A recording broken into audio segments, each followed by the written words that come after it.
Yep. Aswand Cruickshank, your one and only Move Swiftly speaker, checking in for a daily Move Swiftly thought, giving you a perspective on teamwork that you will not get anywhere else. Right into it today. The great, legendary Malcolm X once said that the media is the most powerful entity in the world. They have the power to make an innocent man look guilty and a guilty man look innocent because they control the minds of the masses. And we're back to this shit again. All right, listen to me. Just to give you guys some context, this past day, or I think it was the past 2 days or so, it went viral that a young female volleyball player from the Duke University was being called a nigger, and there were some racial slurs at one of her volleyball game, and the world went crazy. It went viral. You know, there was all this support of this young lady, and granted, listen, I lived it myself. I've been called a nigger by so many different white people, but in so many different ways. I lived it. I know exactly what she's living through. But let's backtrack to 2 weeks ago. Michael Hickman, right? The young 9-year-old boy who watched his father get shot and killed by another black man gets none of this attention, none of this media attention. All right, go back to what, and let me just put it out there now. Remember what I told you last week, all right?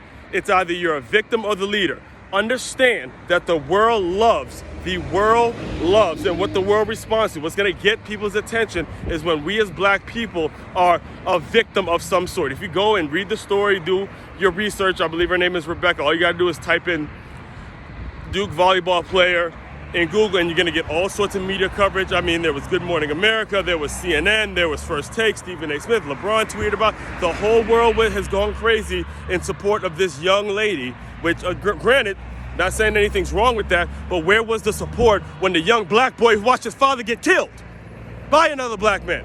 I don't see anything there. That story gets buried. So you see the confusion? Now, I'm gonna close you out with this, right? Imagine how confusing it must be for the young black man. Imagine it.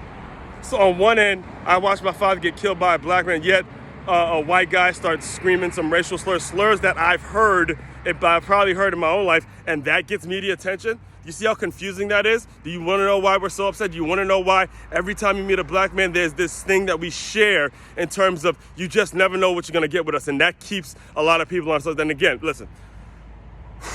Let me calm down. Let me take a breath. Because I'm on fire right now. It drives me crazy, and I'm glad that you're listening and helping me get this off my chest. But let's just be 100%. Let's keep it all the way a buck right now. That's bullshit. It's confusing. All right.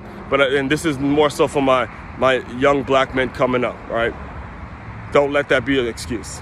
Take the little thing I just told you, and put that in your mind as you're going and moving forward. The world ain't gonna give a shit. They may give us a tweet here and there, but at the end of the day, you as a black man, you were born as a leader. The burden you were born with was that you are a leader. Again, I'll close you out with this quote. Malcolm X. Do more research on him if you don't know who that is. The media has the power to make an innocent man look guilty and a guilty man look innocent because they control the minds of the masses. Aswand Cruickshank, your one and only Move Swiftly speaker. Check it out. You guys continue to move swiftly. We will talk more soon.